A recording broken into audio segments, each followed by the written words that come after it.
Welcome to Readathon's TBR. Hi everyone, this book talk is about The Light Jar by Thompson.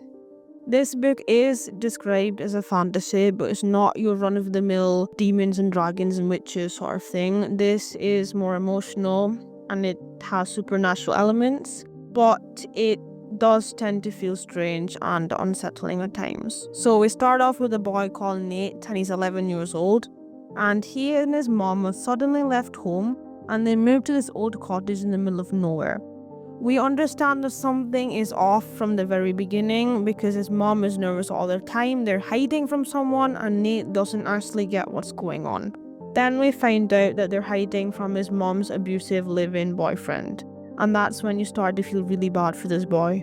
The cottage itself is perfect and is one of the best parts of the book because it really describes what this character is going through.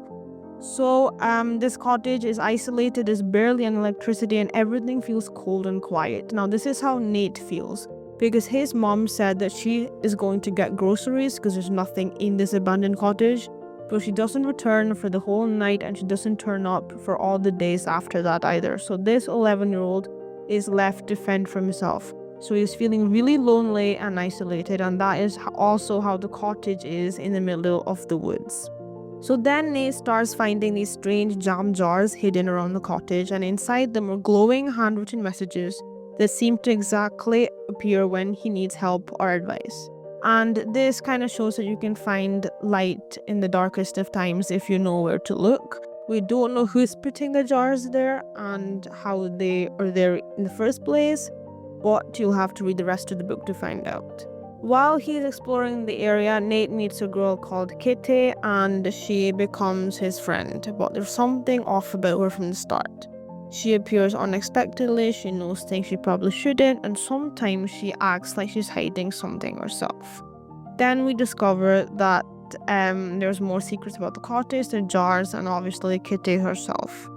This is where the book gets really interesting, and I suggest you read it if you want to find out what happens next. This book mixes fantasy with real-world emotional themes. So underneath all the supernatural stuff, it's about fear, loneliness, and trying to feel safe again. This boy feels lonely for most of the story, and we see everything from his perspective. So all the strange things happening, we don't know if they are what they seem.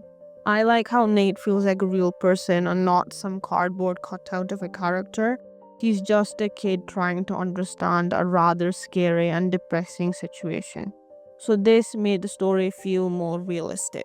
This was one of my most favorite books when I was a kid, and I highly recommend this to anybody who's looking for something that's emotional but is also suitable for children and with a good plot and bits of fantasy in between.